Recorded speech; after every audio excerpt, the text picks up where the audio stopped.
Thank you, Eli, for being a great role model for all of your classmates.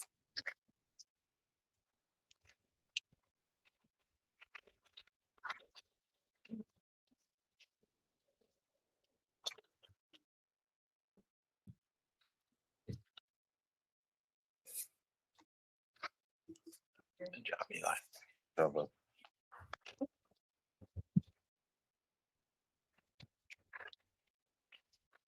Hilltop Elementary.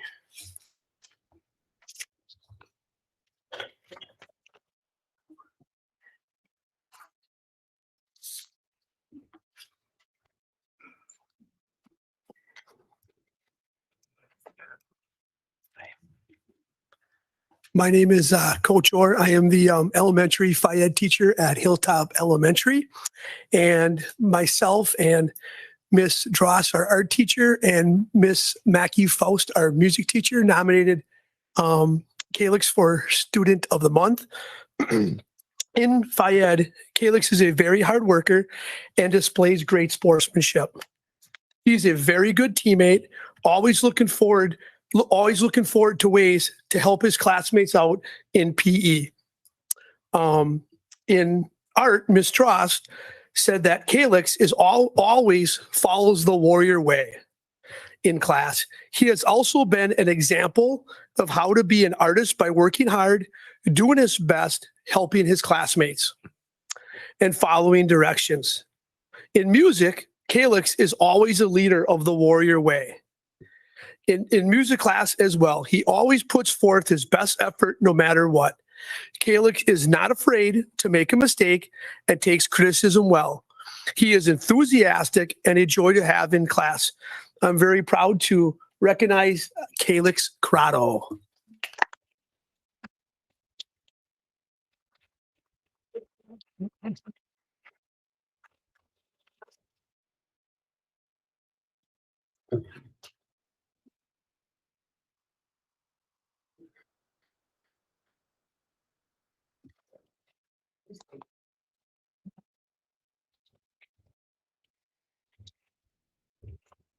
Ogden Elementary.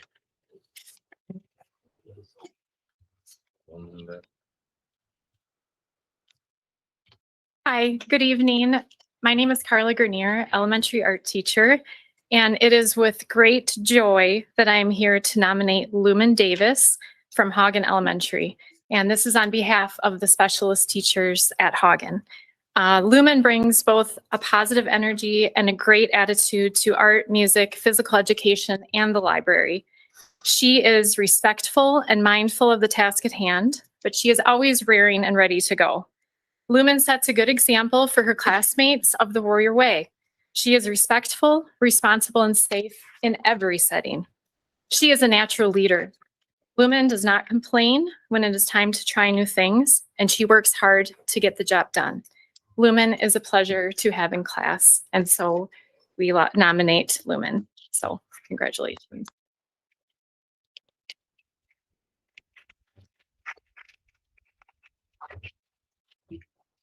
And Tainter. Lumen's not here. Okay. Lumen wasn't here. Tainter Elementary.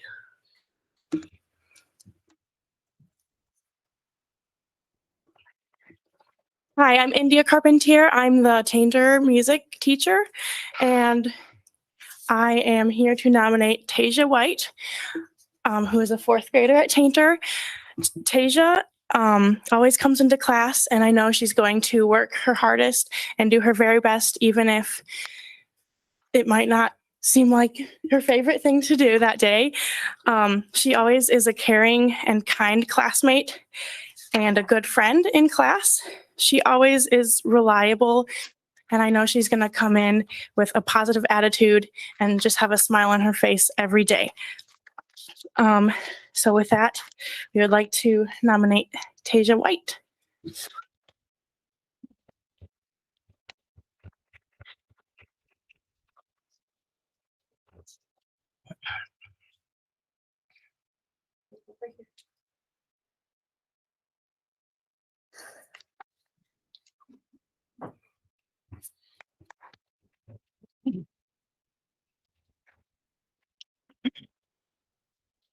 I'd like to congratulate all of our students that are Students of the Month.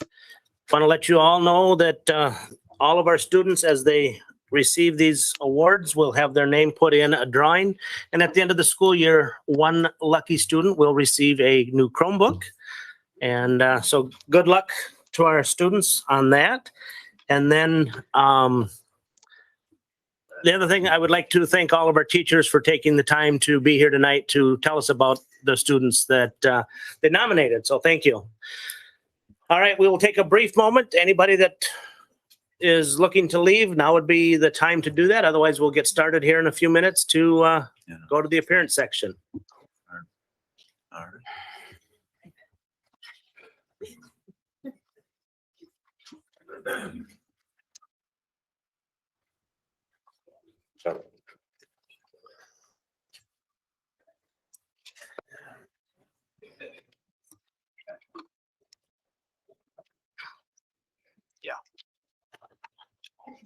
All right. We will move on then to the appearance section. Okay.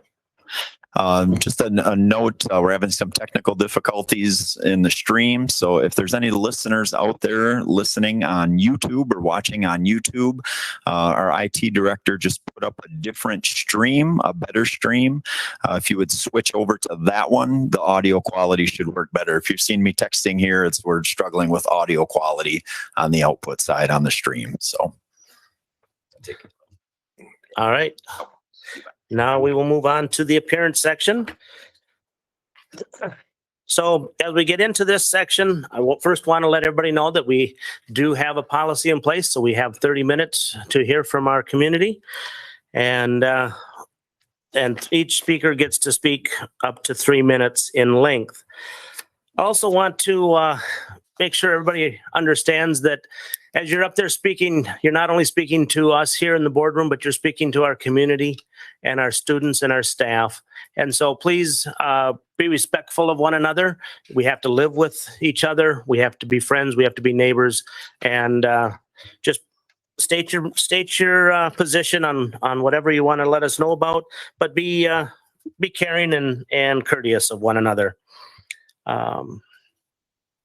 Also want to let you know that we are not able to answer any questions, so don't ask us any questions. State statute doesn't allow us to interact with the people at the podium, and that also we will not be able to ask you questions and interact in that aspect. And then the last item, I will call you up, and then when you get up to the podium, please restate for audio purposes, please restate your name and where you're from. And so with that, we will start off. We had 3 people that were not able to speak at our last meeting. And so we will start off with Lori Broom. If you are here, you are our first speaker. All right. Move on. Kelly Sellers. Okay.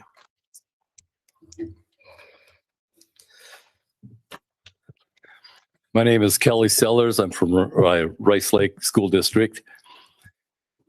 I'm a Black female. I'm 15 years old, and I'm a multimillionaire. The bank says I have insufficient funds, but they're being mean, and they're not following the science. It sounds ridiculous, doesn't it? I came out of the hopper a black or a white male, and I'll die a white male. I can't change that. My cat had a bunch of kittens. They're going to be cats the rest of their lives. There's some things you just can't change. And if I have a student coming to school that has issues like this, I would want to know that as a parent. As a parent, I put a lot of time and a lot of money into my kid, and I love them. I raised them up, and I love them. And for a parent not to have a right to know what's going on with their child is totally wrong. It's just not right. I did the math. If there's a class, a teacher has a class, 50 minutes a day, and there's one student goes in there 180 days. You divide that time that they have between 20 kids in that class. That comes out to 7.5 hours a year that a teacher spends with a child, with a student, one-on-one. That's, ballpark.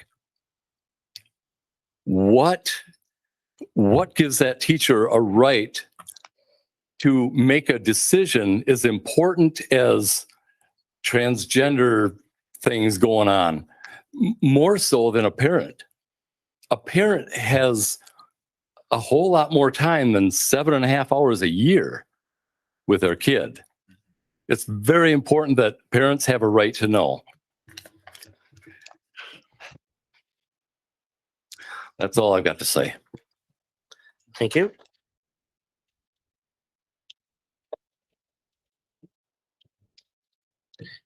Jake? Hey guys, I'm Jake Lazar, a pastor at World Harvest Church, and I want to show you my support in your commitment to keeping parents informed about all things concerning their children, from grades to gender. Since all this has come to my attention, I've been able to catch up on Policy 411, Rule 2, and I believe the motive of this policy was to protect transgender students, which I support. No student should ever be bullied for any reason whatsoever. Can I get an amen from somebody? We're not in church, but okay. No student should ever be bullied. I just said that. However, one group's protection should never come at the expense of the other person's protection.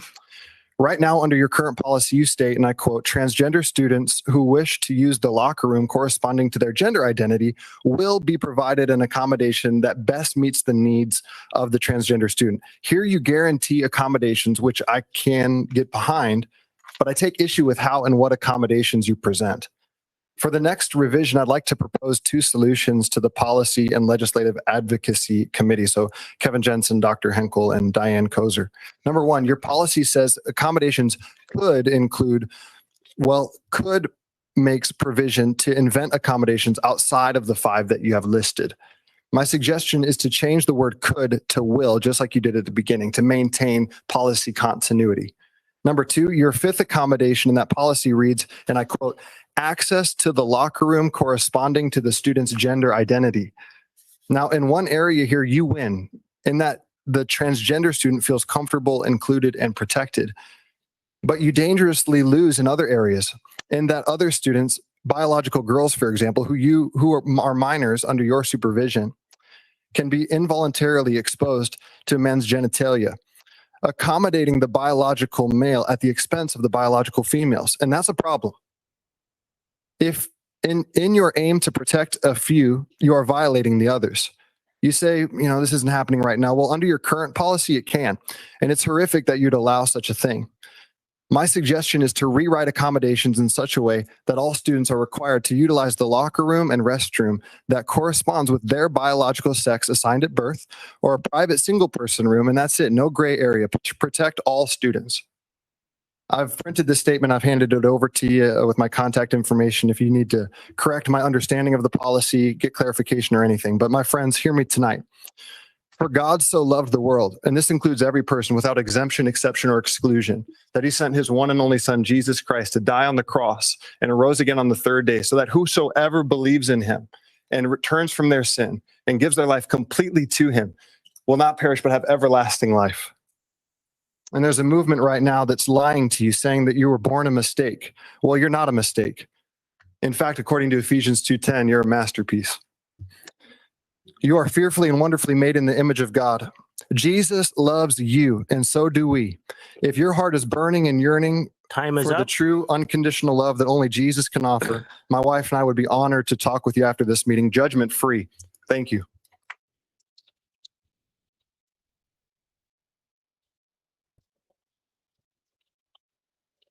Carol? Burnett? Whew, okay. My name is Carol, and I have 4 children that have been and are in the Rice Lake School District. I'm here tonight to share my concerns with keeping things secret from parents. My 2 daughters were bullied from 2nd grade all the way through graduation. One because she had a stutter. The other one for no reason other than she was just a target. it was my job as a parent to protect and comfort at home. Children need a support system. What I find most important is for parents and school to work together in protecting all children. No secrets. To show teamwork rather than division, in today's politically motivated society, there is a focus on certain groups. We as a community need to focus on everyone's needs and not give favor to any one group over another. Bullying as a whole should be the focus. It should be parents, teachers, schools, the whole community working together. As a whole, we need to be that support system as a team. Together, we need to teach all children that they are loved, safe, and valued. Together, we as a team need to also teach children how to love and how to value one another. Thank you.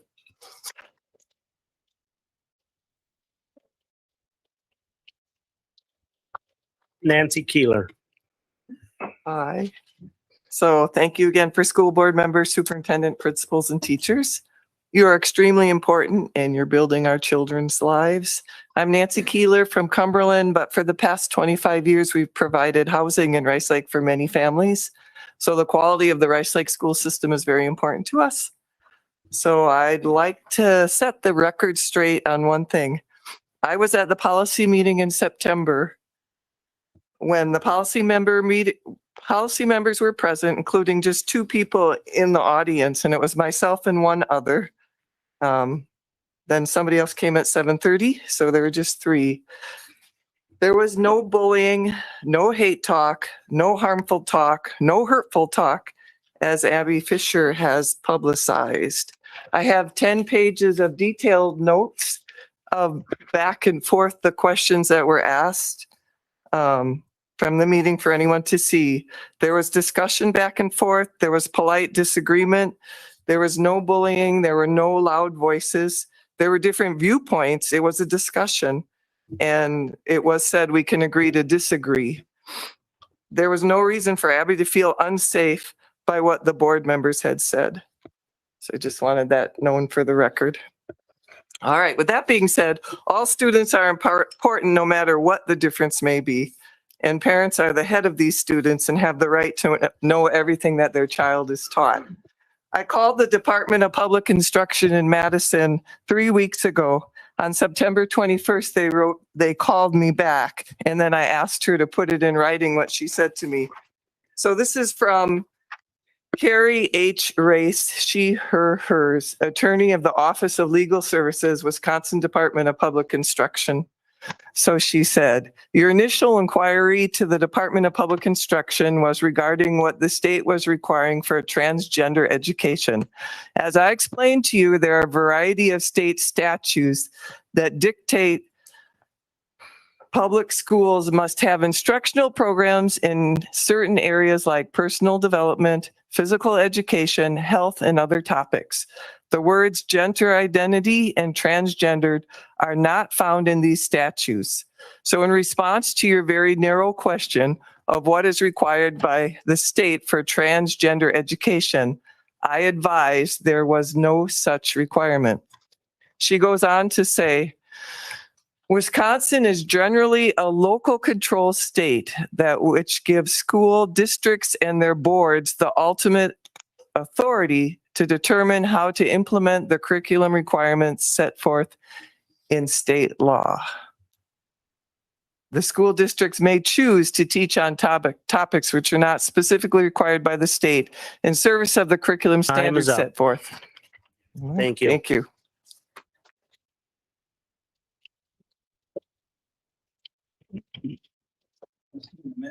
Bruce Willers.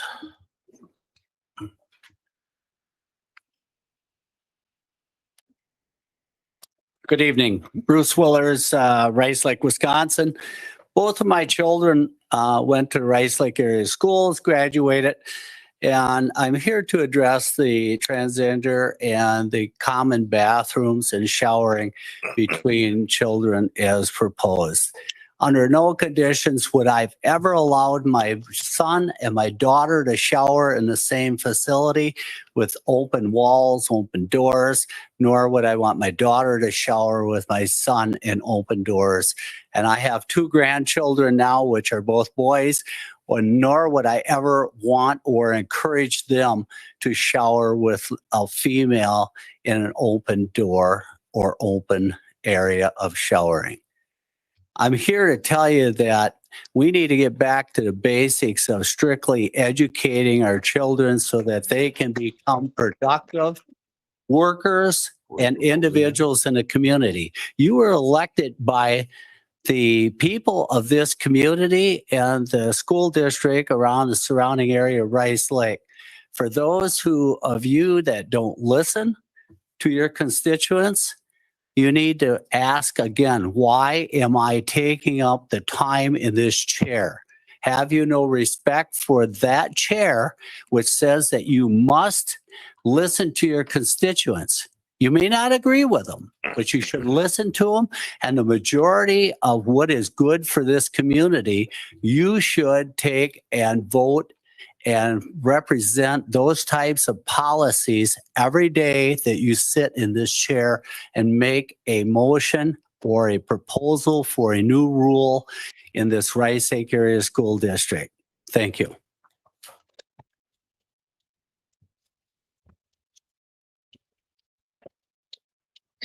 John?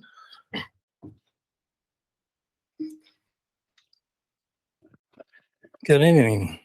John Chess from Rice Lake. It's been 13 years since I've been here. And I've given you some material. One is the Principles America is Founded On. It was a course on the Constitution I took many years ago and recommend that. It doesn't exist in our school system. We're not teaching those values anymore.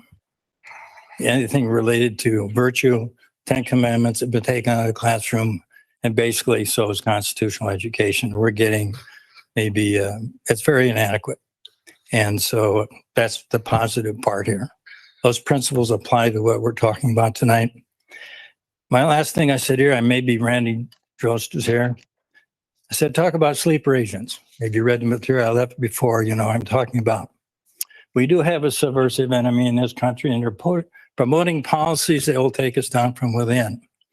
Last time I talked about pornography, homosexuality, promiscuity, and adultery. And their goal, like Stalin said, if you cannot destroy America's morality, religion, and patriotism, we cannot bring them down from within. The enemy within is a true threat. It's part of your alt, the enemy domestic. But I never see a politician talking about it. The goal is simply destroy God, destroy families, destroy morality, protect criminals, and keep them on the streets. Aren't they doing that right now? Very well. I like to say that I was substituting at the high school and I complained about what I consider a very leftist propaganda film, but what bothered me most is the language. How many of you want your child to sit in a classroom and hear F you all throughout that film? That would never happened in my day. My talk is too long, or my statement is too long. I see my timing, I'm in a shift. But you've taken this, my belief system, I'll throw that in there. I believe, I countered that film with these statements. I believe tyranny really begins where God leads off. I believe in the spiritual law of gravity. If you let my commandments, you'll be blessed. If not, you'll be cursed. All problems are caused by heathens.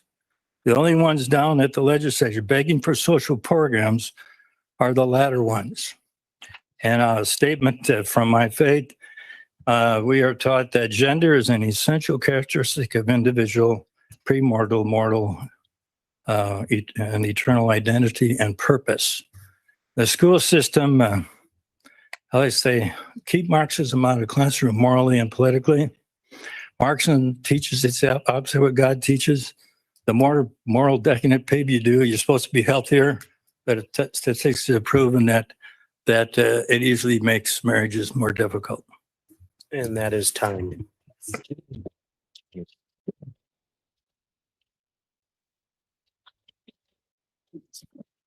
Jerry Miller. So about 14 minutes left, just under. About what I got too, thank you. Okay. I'm not keeping an act. I wrote it down when we started, so. Hello, I'm Jerry Miller. I got 2 students here in Rice Lake, and I feel engaged a lot of people. So good job for that. I want to start by telling a little story I heard once. A man overheard his son one night talking on the phone to someone who he assumed was his son's boyfriend about how he felt it was time to come out to his dad that he was gay. By the end of the conversation, he had decided he was going to tell his dad tomorrow. That night, before the dad went to bed, he wrote his son a note, and it read, "There's no need to come out to me.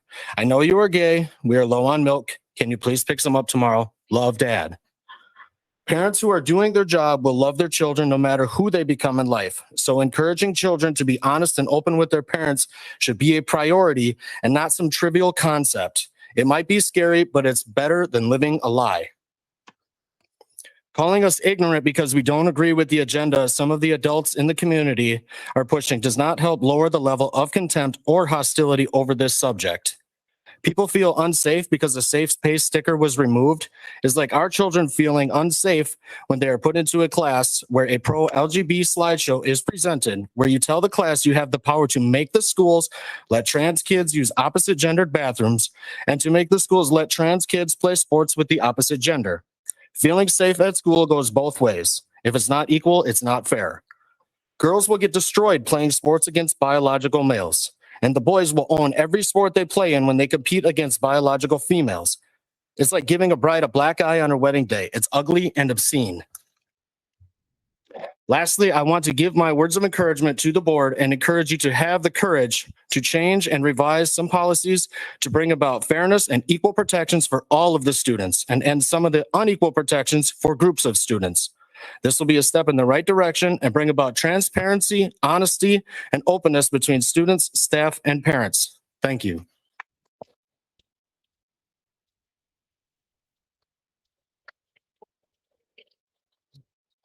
Mary Heft.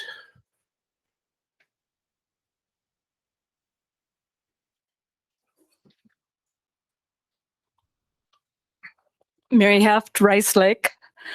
When my grandson was in kindergarten, I volunteered in his class, and the teacher said, "Mary, will you help Benjamin get his snowsuit on?"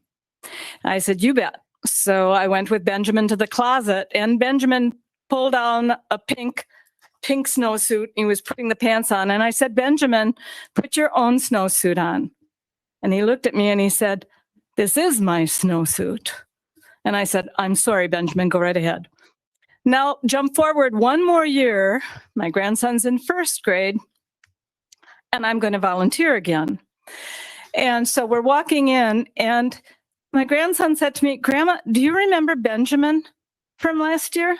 I said, "Sure I do." He said, "Well, Benjamin is Stephanie. And please, please, Grandma, don't say anything to embarrass her." First graders understood that Stephanie was Stephanie. First graders understood it. As adults, we need to understand transgenders as well. It's a difficult challenge. It's a difficult challenge, but it's not something that we can't take the time to understand. Since 2017, Policy 411, Rule 2 has set forth the rights of transgender and gender diverse students with openness, honesty, and integrity. The new language in the revised policy strips transgender students of the dignity and protection that they need and that they deserve. For the well-being of our students, I beg you to table indefinitely a vote on the revised policy.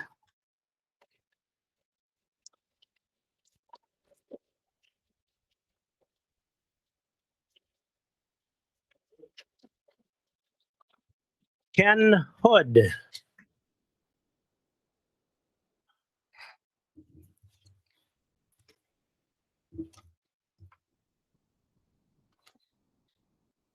Hi, Ken Hood, parent and former substitute teacher in the district. I also note that I completed my final student teaching practicum at the Rice Lake middle school and at the high school. And I have 3 children who live in the district now. My 3 children currently attend Chautauqua Weyerhaeuser Area School District in the elementary and the middle school there. I've really enjoyed my time in the past serving the students of Rice Lake. And I want this to be a safe, welcoming community for my children. What happens in this district matters to me. It matters to many other parents who were not able to attend tonight. Most of us, regardless of our faith background or where we were born, we believe that Rice Lake should be a welcoming, inclusive community. It should be a community where kids of all races, genders, and sexual identities can feel safe. Unfortunately, hateful political rhetoric meant to divide and confuse us has now found its way to the Northwoods of Wisconsin, to the beautiful Blue Hills that we call home. I've met trans kids in the classroom. I've met LGBT kids, including some who are not yet ready to have the difficult and challenging conversation with their parent or caregiver. And I'll note here, there are many complicated situations where that might be the case for a child. Kids should be free to express themselves in the classroom. And some of you may have mixed feelings about that, I understand. I also understand that you want the classroom to remain focused on academics. That's what I want too. We're on the same page when it comes to that. When transgender students and students who don't conform to gender stereotypes feel threatened, that is when academics will suffer. Kids who don't have the support they need are the ones who will fall through the cracks. Kids who feel they can't speak up about bullying based on an LGBT identity under these proposed new rules. I've seen my own kids experience bullying in the school, and the bullies, they don't need much of an excuse or reason, unfortunately. So let's not give them another one.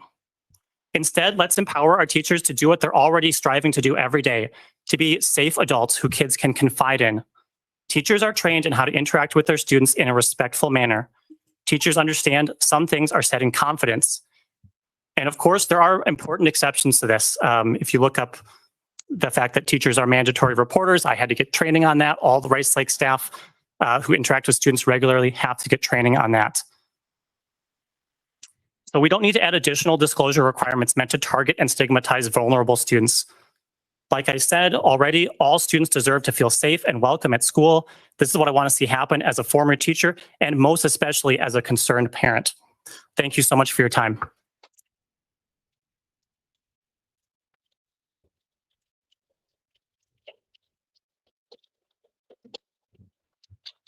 Angela Televandos. You said it right. Hi, everyone. My name is Angela Televandos. I live in Rice Lake. I grew up in Rice Lake and have been a community member for most of my life. Just wanted to spend a little time talking about Rule 2. I do think that this has really taken a life of its own. As I've looked at this policy that's being under review, really this is about parental consent. That's all. As the policy currently states, I have it here, I'm looking at it. Basically, what this allows is children who are in transition can change their name, change their clothes, be referred with a different pronoun, use whatever bathroom that they're currently correlates to their gender identity. All of this can be done, but you don't have to have parental consent and the school doesn't have to notify you. This is what really surprised me most. If you think about it as parents, you consent to everything with your child. When school starts in the beginning and you're filling out all the paperwork, you are consenting to allow your child's picture to be allowed in the newspaper or in the yearbook. You have to consent as a parent to allow your child to go on a field trip, sign your child out of school if they have an absence or they have a doctor's appointment. I can't really, you have to have a parent has to consent if you want the school nurse to give your child Tylenol, over-the-counter Tylenol or ibuprofen. There's really nothing that I can think of that a parent doesn't consent to. And when it comes to something as important as this, why wouldn't a parent want consent on this and want to know what's happening? It doesn't take away from anything. You're just having parental consent, which I think honestly is really good policy.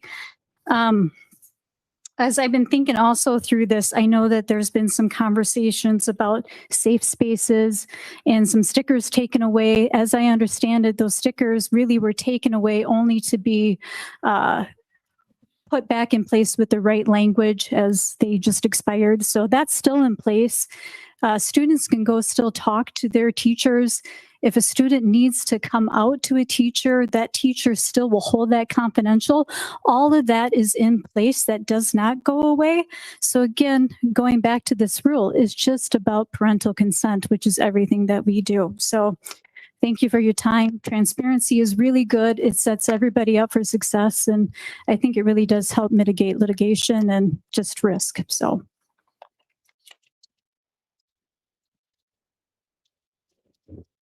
Lauren Faulkner. Okay, Lauren Faulkner, Rice Lake, Wisconsin. Good evening. I attended school in Rice Lake for 12 years of my life, and I graduated in 2021. I'm here tonight because I stand in solidarity with Abby Fisher and other LGBTQ plus students and members within this community and school district. Although relieved that I am no longer a member of a school district that appears to be so shamelessly exclusive, I am here because I still fear for my younger siblings and the other children that attend school here. Coming from a home where my parents taught me and my siblings how to show kindness and respect towards other human beings, a concept we were able to grasp at a very young age, it is jarring and scary to see all of this hate and anger in this district directed at children and vital members of our community. I come from a home where no one told us who we couldn't be or who we couldn't like or who we couldn't be friends with. I come from a home where we were taught to be accepting of people who were different from us and to base people not on how they looked or how they identified or whether they wanted to go by he, she, or they, but who they were as people. Although I am extensively aware that not every household looks like this, I was naive enough to think our school systems, whose number one job is to care for children, would be doing everything in their power to make children feel safe and seen and not only accepted for who they are, but encouraged to be who they are. Giving adult members of this community and the platform to entertain such hatred for children and their identities is frightening. It seems to be easily forgotten that many students who attend this school do not feel safe or loved in their own homes. Many of these students find safety in school and feel the most comfortable to be who they are outside of their homes. What this board has essentially done by allowing this hatred, bigotry, homophobia, and transphobia to be spread is to suppress and extinguish the identities of the children in this community. You are stripping them of who they are and who they have yet to become. You are telling them they do not matter. Suicide is already a serious epidemic among young people between the ages of 10 and 24, with suicide being the second leading cause of death for them in the United States. Multiple studies done by the Trevor Project have concluded that LGBTQ plus youth are at a much higher risk of suicide. It is estimated that more than 1.8 million LGBTQ youth consider suicide each year in the United States, and at least one attempts to take their own life every 45 seconds. These statistics are terrifying and overwhelming, but they are the reality of what is happening. I believe that prevention and progress starts wherever you are. We as a community can change these rates. We can all complete a very simple task, which is making students and members of the school district feel safe and supported. By non-consensually outing children to their parents, they will not feel safe or supported. In another study done by the Trevor Project, they found that LGBTQ plus youth are not directly at a higher risk of suicide because of their sexual orientation, but rather placed at a higher risk because of how they are mistreated and stigmatized in society. Everyone should feel safe to be who they are, especially children. The school should not only be striving to teach basic curriculum, but also to teach and set examples of kindness, tolerance, respect, and inclusion. This district should not be making parents comfortable at the expense of children's identities and safety. I think if the school board turns a blind eye to the hate and intolerance within the school district, they are doing many, many students, teachers, and vital members of this community a significant injustice. Thank you.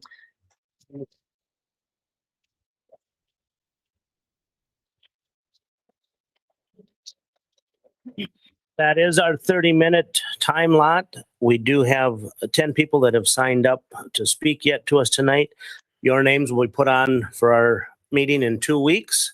So if you want to speak at that, your name will be on there as it is in line on this list. So thank you.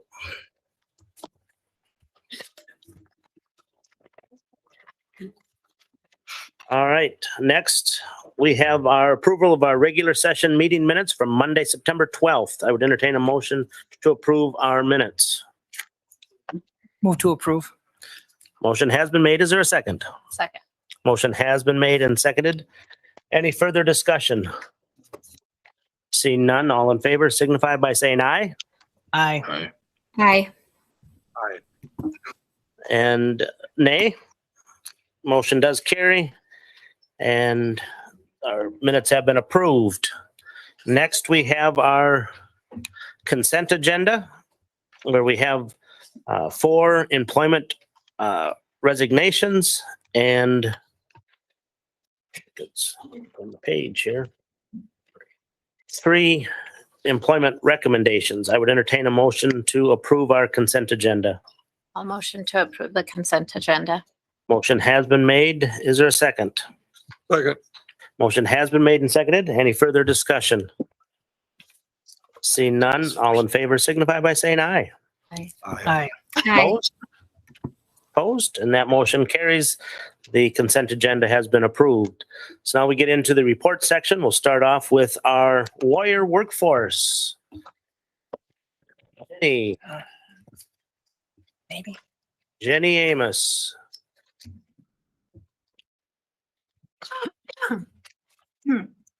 Jenny, are you back there? She's there.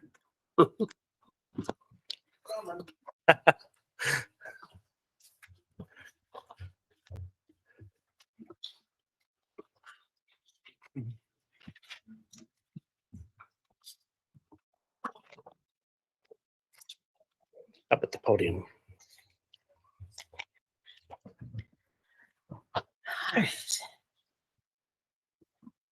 So it's just asked to put on the agenda to kind of showcase what we've been doing for the Warrior workforce. So just going to give a little background information about myself as we go through the slideshow, because I'm not sure that everybody knows who I am. So this is my 9th year here at Rice Lake High School as a special education teacher. I'm part of the Technology Steering Committee transition team and have recently transitioned into the Work Experience Coordinator. My goal when I moved into this role was to kind of create a can-do work environment for my students and kind of help prepare them for the world of work. So I looked at our success skills that we use at the high school now and kind of combine that with a grading rubric so that students know how they're graded and kind of mesh the two together.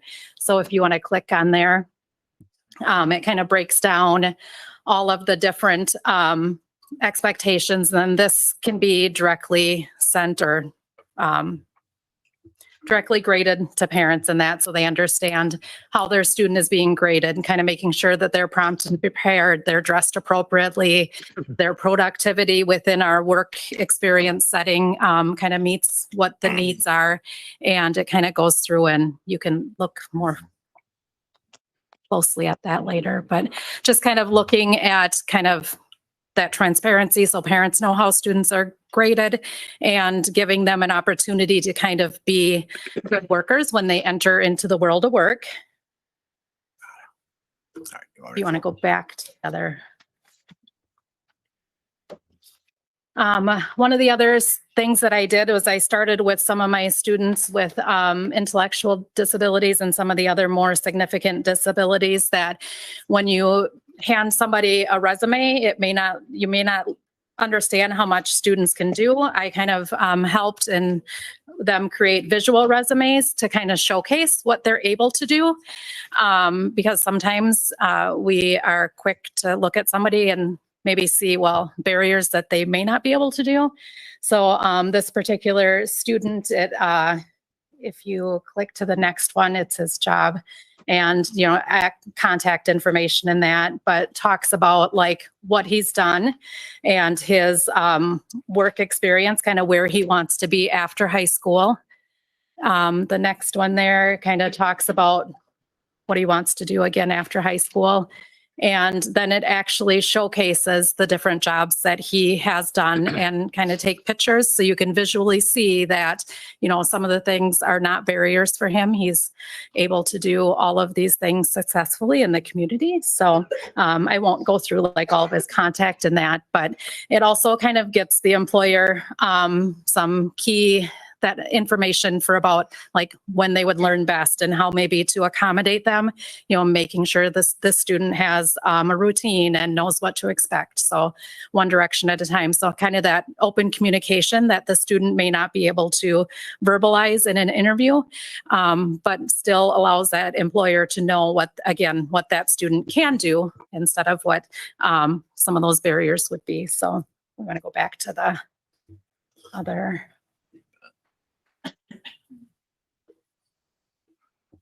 So just some other things that I've done, being part of the Barron County community on transition, looking at how we transition in the whole community as overall DVR, working with Department of Vocational Rehabilitation, Project Search, and Northwoods Technical College. And then supporting student transition goals to provide that meaningful work experience that helps student work towards their post-secondary goals. Still all part of my goals as I'm working here. And I guess one of the things that sticks out in my mind is I've gone to a couple of conventions to talk about like how we would best suit or prepare our students for the world of work. And when we look at the statistics, a lot of students with disabilities are getting jobs that don't provide them benefits after they graduate. And I think that one of the key things that are missing there is that ability for them to get that hands-on experience and to be able to learn that repetition and that skill over and over, and be provided an opportunity to kind of test different jobs and see what students are good at. And so I've really been trying to provide them multiple work experiences so they can kind of see what job fits them best. So if you want to move to the next slide.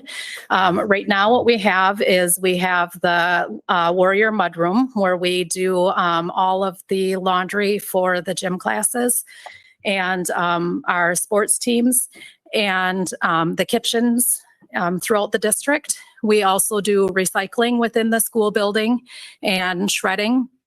There's a couple of the WITC or Northwoods Tech and Aquafest, we make buttons for them. And and then we provide sanitizing throughout the school right now. And that's kind of like that first level direct supervision right within the school building so that they get those work skills before we take them out into the community. And then the next one, we have some offsite. We work with Goodwill and we go there one class period a day and have students working there. We coordinate with Benjamin's House and we pick up their donations once a week. We go to Northern Star Theater and clean there. I've had a student at Hagen Elementary helping out in the classroom as a peer mentor, and students read to her and she also helped with recess duty. Woodstone Senior Living, and then I now have a student at Pet Supplies Plus learning skills there. So the one thing that was really missing within the program is that production is a huge area of employment in the Rice Lake community. And we really don't have anything right now, or didn't at the end of last year, to kind of mimic that production and manufacturing setting. So I can think of a number of students over the years who would have benefited from trying out that type of employment. And it's definitely one of those things, like office work isn't for everybody, being outside isn't for everybody, and sometimes manufacturing and the repetition of the manufacturing setting isn't for everybody, but there's a lot of people that it works really well for. So kind of giving them that opportunity to kind of test that out. And so you can see here, based on the Barron County data, that that's a good number. 12% of our occupations here in Rice or in Barron County are specific to that production. So the next slide also talks about people in the workforce. Production is 450 of the, the highest. Sorry, I'm like so nervous. You're doing great. You're doing just fine. So many people here. Breathe. So it is definitely a big nugget of the workforce in the community. And so what I'm hoping to do is the next slide here, this last year, we introduced this year automobile detailing. So we take care of detailing all of the vehicles in the district that they take for different events.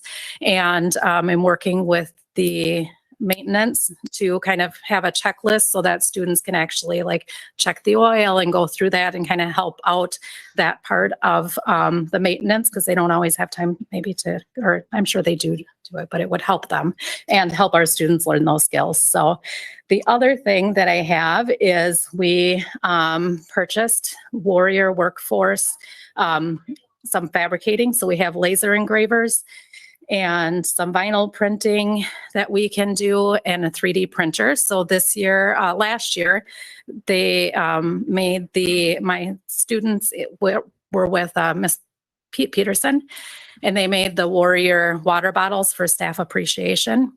And then the high school has the Make It Happen initiative, where we're kind of like catching students promoting those key skills of, being kind and all those things. So if you see somebody and recognize them, they get a make it happen they have Make It Happen swag.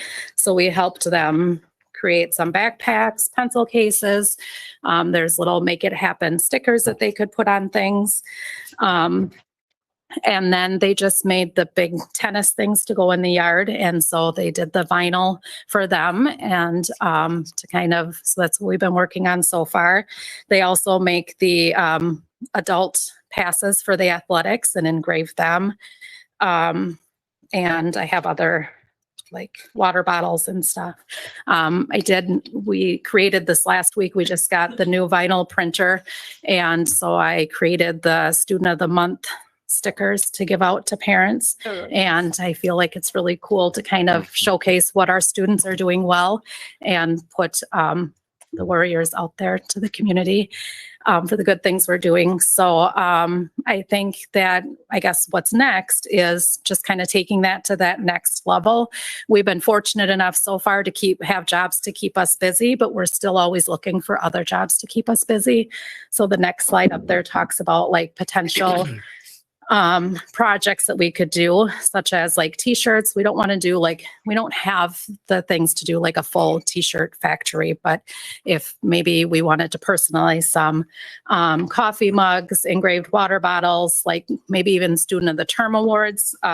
Pete Peterson had created the Fab Lab Awards, and the 3D printer could do the base, and the laser engraver could do everything else there to kind of create any awards that we wanted. Board recognition awards, staff recognition. They do the Hunt Hill Plogging medals. They have a contract and they do that every year. They've made the little new Warrior onesies for staff members in the district who have babies that are born in the school year. We've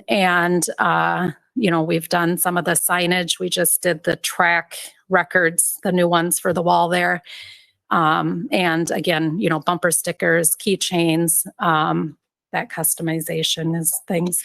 Another thing, maybe like district Christmas or staff appreciation gifts, just to kind of give the bigger orders, help our students be able to do that same repetition over and over. I have a student right now who we just made 40 water bottles, and every day he was so excited to come in and just do the engraving on that, set it up, all under supervision, but be able to do that independently and kind of, he had to take it around and show all of his teachers what he was able to create for people. So kind of giving them that ability to be proud of the work that they're doing. So I guess, another thing is if we were going to do any other staff appreciation or anything, maybe putting together bags. I mean, the students could do the whole list of, putting it into bags or whatever else needs to be done in that setting. Because right now I have weeding is a job I never knew until I started learning the vinyl process. And so it cuts out, the vinyl cutter cuts it out, and then you have to use little tools to weed it out before you can make it into the stickers. You pull the excess around. So I have one student who is like very meticulous. So she enjoys the weeding part of that. Another one, they all like their certain role in the process. So yeah, I guess that is really the end of the thing. I don't know if anybody has any questions or. Nope. Job development, the contact with the employer. Right now I do that. Just you. Just me. Okay. Yes. Wonderful. Sounds great. Yes. Any board members have any questions? Yes. Yeah, Jenny, when I was a job coordinator for 9 years, and one thing I found that was helpful when you're working with an outside employer, you know, by the way, I like what you're doing inside the school. Do you use any kind of training plans or guide for that employer? We used to use the adage, we didn't want my marketing students bagging groceries all day because they weren't learning anything. Right. So we had a training plan for there where they learn different aspects, especially if they want to go into an occupation. We do. Yep. And right now, the student that I have at Pet Supplies Plus, we have a contract with them and we kind of talk about what our expectations are for the job. And then that student has a job coach that goes with her each day, and that kind of provides her that support that she needs right away. And the goal is for that job coach to be phased out. This particular student, it's been really nice. She worked in the laundry, so she's worked her way up. She worked at Goodwill. So a lot of the concerns that they had there about like her interacting with customers and that, she's already had that practice at Goodwill. What do you say to a customer who comes out and wants help or asks a question that you don't have?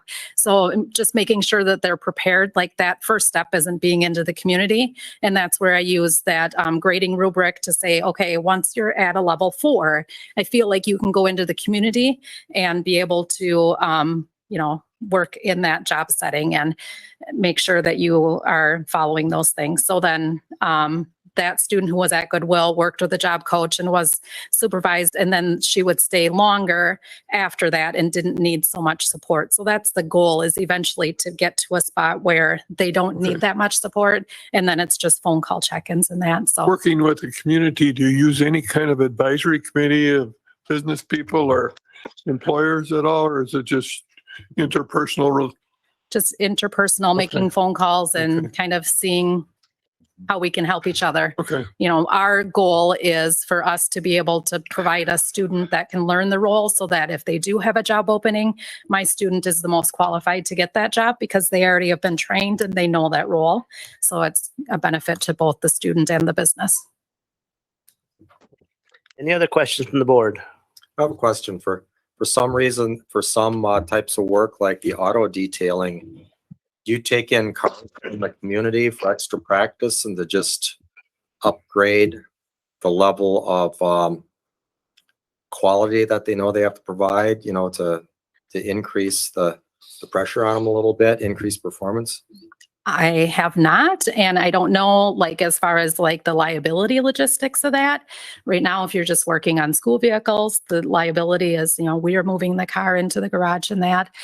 They have a checklist, and right now my job coach and I are out there detailing right alongside with them. We're giving them immediate feedback, and again, it's just that gradual stepping back and allowing them to do more of that. I know that we have had students in the past who have then moved on to do some auto detailing through Don Johnson and that, and have a job shadow through them. So there is that potential to take that to the next level there too. I'd like to say thank you for coming. It's always good to hear the amazing things that are going on in the district, and even just how the Fab Lab is being used, because my daughter was at the charter school when they first started purchasing that stuff, and I wondered, what are they going to do with all this equipment? So it's so cool to hear, you know, that your group of students are working with it and producing great things. I mean, we've gotten these water bottles and I'm like, I love this. I want more of these made. You know, they're so cool. And I think I've talked to Mr. Peterson about that. So I didn't know who was making them. I just assumed it was a STEM group, but yeah, well, and doing an amazing job. Mr. Yeah. Peterson's group does a really nice job of that, like developing and kind of the, can't think of what I'm thinking, the design, but that getting multiple things is more the role of my group. So there's a lot of things that he's had to say no to, because any time that he's done for the water bottles or anything else, it's been outside of the school day, where our students are able to do that right within that work setting. So it kind of opens us up to be able to do more of that too. Right. So Great job. Nice. Thank you. All right. Anything else Thank from you. the board? All right. Thank you. All right. You're welcome.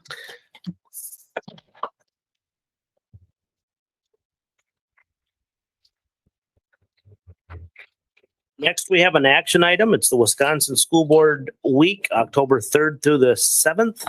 And we have a proclamation for that. Whereas the Rice Lake Area School District recognizes the importance of public education in our community, and whereas the Rice Lake Area School District appreciates the vital role played by the local school board, which establishes policies to ensure an efficient, effective school system, and whereas the school board members serve as a voice that enables our community to preserve local management and control of our own public schools, and whereas school board members are charged with representing our local education interests at state and federal governments and ensuring compliance with state and federal law, whereas the school board members selflessly devote their knowledge, time, and talents to advocate for our school children and community's future.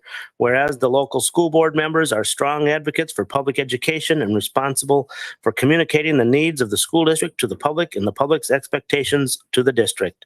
Now, therefore, be it resolved that the Rice Lake Area School District recognizes and salutes the members of the Rice Lake Area School Board by proclaiming October 2nd through the 8th, 2022 as Wisconsin School Board Week. And I would entertain a motion to proclaim that proclamation. I would so move. Motion has been made. Is there a second? Second. Motion has been made and seconded. All in favor signify by saying aye. Aye. Opposed? Aye. And it has been proclaimed that October 2nd through the 8th, I believe is what it was. 2022 is School Board Week. Next, we have the Curriculum Committee meeting update. We needed to select a chair for that committee, so that was the first item on our agenda. And then from there, we had one other item, and that was to listen to our high school social studies course proposals from our teachers at the high school. And they have proposed some new classes to come through there. We've got a couple classes that would be diving into the history a little bit more as far as the Holocaust is concerned and the more recent history. So like 9/11 is also a class that will be going through and getting prepared to be taught up there, along with U.S. history AP version. We've got 2 levels of that to give some more in-depth knowledge of the history and being able to go in a little deeper at an AP level course. So those were the items that we heard about, and we, as a committee, gave the teachers the thumbs up to continue to go down that level of exploring what that those classes will look like, and eventually we will be bringing that back so you guys can see what that looks like. Who's the new chair? The new chair is, I will be finishing out that term until April. And our next meeting is scheduled for Tuesday, October 18th at 5:30. Did I miss anything? I don't think so. All right. Then we will move on to our next item on the agenda, which is Policy Legislative Advocacy Committee meeting update. We do have Policy 347.2, Policy 411, Rule 1 and 2 for 411, Exhibits 1, 2, and 3 for 411. Those items are here for the first reading, and I know there's been a lot of discussion, a lot of questions, and a number of misstatements out in our community. So I just want to let the board know, as a committee, that Policy 411 is not really changing, other than the fact that parents will be involved at some point before students will be coming with a name change or using a bathroom that they did not originally identify with at birth. Other than that, we will be following the WIA rules as far as athletics. We'll be following state statute and precedents as far as transgender students using the bathrooms that they choose to use. And the policy itself, then, like I said, will remain mainly intact with what we already had in place. Any questions, any comments from the committee? Any questions from the board? Well, I've got a comment. I know there's been some discussion as though parental consent and preventing bullying are mutually exclusive. And that is absolutely false. We don't have an interest in anyone being bullied. I mean, I was a skinny kid that was kind of picked on when I was in school. I know a little bit about that was like as well. There was a great deal of discussion in our committee meeting about trying to do a better job with our anti-bullying policy, because bullying doesn't help anybody. It doesn't help those that don't understand the transgender community, and it doesn't help the transgender community either. So we have to do a good job on that, and I wanted to set that straight. Any other questions or comments?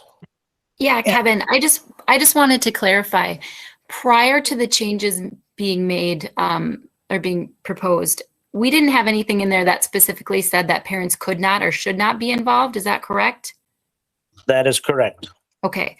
And then, because I guess it was my understanding that our staff that works with these students had been doing a really great job of getting parents involved. And so I think there's been a lot of misconceptions that we haven't been involving parents. And I just kind of wanted to clarify that nowhere in the policy has it said that we couldn't or shouldn't be involving parents, or that we haven't been involving parents.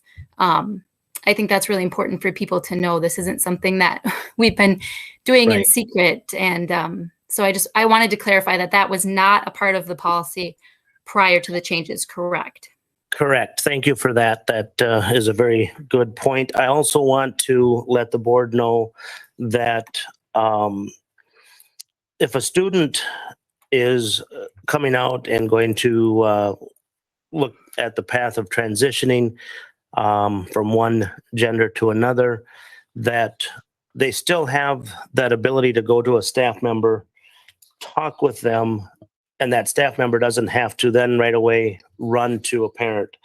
They get to have that opportunity to talk with them, get an understanding of what that may look like. And then with that, the whole process is to help bridge that gap so that our students can come to their parents and feel comfortable doing that in a timely fashion for them, whatever that might be. So there's not an immediate student comes to a teacher and the teacher hears and they right away have to run to the administrator of the building and say, this is what the student has just shared with me. That is not the intent, and that is not the design of this policy. So then when will they have to? Only if they want to go by a different name? Only if they're going to be changing their name or changing the restroom. Okay, so you're saying if a student decides to come out to a trusted staff member, that staff member does not have to alert anyone unless that student desires to use different name? That is how the policy is written. Okay, just want to make sure I'm clear on things. Mm-hmm. And is the policy promoting open showers? No, no, there is nothing in the policy that addresses bathroom use or shower use other than what has been precedent by state statute and lawsuits. There was a school district in the southern part of the state that was telling a student in transition that they had to use a family restroom, and the student sued, and this school district paid out over $800,000 for that loss because they were forcing the student to use a bathroom that was for a family restroom. And if I can interject on the locker room piece, we have allowed, say, before the other group is in there, either before or after, maybe a different changing schedule, but not at the same time. So, And Randy, how many eyes have from a legal standpoint, have we had review the policy with the changes and where things stand? I've talked with 4 different attorneys on different pieces, and so, and understand when you talk to attorneys, you get, you may talk to 2 different attorneys and get slightly different answers, but just in general, supportive of the changes from a legal standpoint. Any other Kevin, questions? Go ahead, Sarah. One thing I do think is I think that there is a lot of misunderstandings on all sides of this. But I think the most important one that I'm concerned about is how the students feel about this and how it affects our students and staff. And so I guess I'd like to see maybe some more discussion with students and staff around this. I don't want anyone to feel like they're being attacked. I don't want anyone to feel, you know what I'm saying, I guess. I want to make sure that that everybody understands truly what this is, what place this is coming from. And I think that there's a deep misunderstanding with some students right now. And I think as a board, it's our job to make sure that the students do feel safe and supported. And I think that there needs to be some more discussion and potentially involve some of these students or families or staff or administration or whoever, that this would apply to. Wendy, do you have something like that in place for after the policy? And that's, you wouldn't potentially take action on this until 2 weeks from tonight. And so I'd been talking with the admin team a little bit about, okay, what does that look like, in terms of rolling that out and processes and procedures. And so, yes, I'll be able to talk more about that at the next meeting, certainly.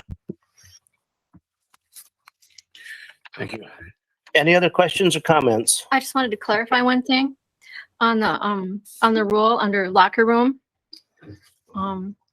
So there's a section that talks about the accommodations that could be made for locker room. And number 5 is lined out. Number 5 is the one that says access to the locker room corresponding to the student's gender identity. And I believe we lined that out because that is covered under WIA. Correct. Okay. And partly because we don't have, it's not like we have locker rooms that are all family, like family changing restrooms or anything like that. Like if you go in the high school gym lobby, there's those 2 family restrooms, and it doesn't matter who uses them during events or whatever. And just, we don't have that option in locker rooms. And so, that's the only way we would allow that is, and it says above there, something with a different schedule, before, after, but not at the same time. And Kevin, I just wanted to clarify that I am concerned about the climate of the school and the relationship between admin, students, and the board. And so if there's anything that the committee could do to have some more conversations around this before it's brought back to the board, I would really appreciate that. And I think the students and families would as well. Yes, and we will have that discussion and try and put some things in place so we can have that discussion with the students and staff. Well, I have one more comment too. I've been doing a lot of thinking about this. And, the students that are connected with their parents know what's going on in their lives. They know what their problems are. And if they need health care, they're going to get it. There are a lot of stresses in these years of a kid's life. And this is just one that I didn't go through and I can't understand, but I think it can be pretty severe. And sometimes these children or students, young people, have underlying disorders that are treatable. If people aren't connected with their parents, if no one's informing the parents, which should be the child, what the difficulties are, who gets a healthcare evaluation for these students? Aren't these students falling through the cracks? And aren't they falling through the cracks if we just want to allow them to go forward in a one-dimensional direction without exploring other things like medical evaluation that can actually perhaps find something that is treatable, make them feel a lot better right away. And I think that's really important. And that's a big advantage of encouraging them to go forward and let their parents know before they start moving forward on this. And we never discussed the timeline for this. If students want to, if they develop a relationship with a particular staff member and want to talk to that staff member for months, there's nothing to prevent that. We didn't discuss anything about tattling, running to the administrator, running to the parents. None of that. It's just to be supportive to the student. But before the staff can facilitate the actual actions of the transition, we want the student to be able to go and talk to the parents and get the parents on board. And if that's difficult, there can be mechanisms that can get the student and the parent and the staff, as I understand it, I don't mean to be speaking out of turn, together to do it. Very similar, analogous to how we do an IEP. I know there are difficult situations, but I think it's best for the student, best for the parent, definitely best for the integrity of the school district, because Eau Claire is going through hell right now because they've chosen directly to be dishonest with parents. And we truly feel we have the best interest of everyone in mind. And before anyone goes off and decides that this is some witch hunt or something that's completely inappropriate, please speak with us. I've spoken to a couple people over the phone already that I think were pretty iffy about it, and I explained the policy and the motivation, and generally we came out agreeing on most things. So Randy, I just asked the community to understand that everybody's trying to come from directions of goodwill here. Randy, so if we move forward with the policy, what is the plan then to, I mean, I am concerned about the climate of the staff. I want to make sure they feel valued and heard and not threatened. So what is, and for the students as well, to explain this so they understand that this is not, that they understand that they're still safe. That this is not, I just feel like it's been miscommunicated so much. So what is the plan to clarify to the staff and the students? Between now and the next board meeting, I'll be attending staff meetings in the buildings and scheduling those, and may even give multiple opportunities, say before school and or after school, where staff members can come and talk to me about it, and talk about these pieces we've been talking about. I'm also going to reach out to school counselors, people services, personnel about what's the best way to have conversation with students about this, and talk more about that as well. So I think that makes sense in terms of next steps. Thank you. Any other questions or comments? Yeah, I'd just like to clarify again. I heard Phil say something about being dishonest to parents, and I'd again like to clarify that we have not been being dishonest with parents. That's not something that our staff or our district has been doing, and I think that's really, really important for the community to know. And also just a reminder that not, somebody who's worked with youth for nearly 20 years, not everyone has a safe and supportive family that is going to help them. And so sometimes notifying parents isn't always the answer because they just don't have that at home as much as I wish that for them. And we all wish that for them. There are students who just don't have those safe and supportive families. I'd like to make another comment. I thank you for saying that, sir. I did not mean to imply that I think anyone in Rice Lake is being dishonest with parents. I did not mean to imply that. All I'm saying is that it's important for us that we are straightforward with parents. And I'm just saying, calling attention to what the Eau Claire School District. With that, we will move on to the upcoming meeting schedule.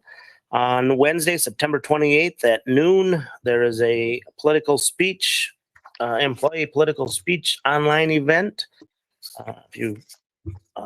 Registration is required, so if you would like to be part of that, please let Colleen know. Also, our WASB 2022 Fall Regional Meeting is coming up fast. It'll be Wednesday, October 12th, here in Rice Lake at Lehman's. If you plan to attend that, please let Colleen know and she'll get you registered. Public participation at board meetings. It's an online event on Wednesday, October 12th at noon. Registration is required. It's also October 19th at noon, a legal and legislative video update. No registration is required for that. Then we have the fall advocacy workshop, connecting with lawmakers, over in Turtle Lake at CISA 11. That is an online workshop, also available. Registration is required. Then we have our January 17th through January 20th, 2023, Wisconsin WSB Education Convention down in Milwaukee. So if you can attend any of those, please let Colleen know, and she will get you signed up for that.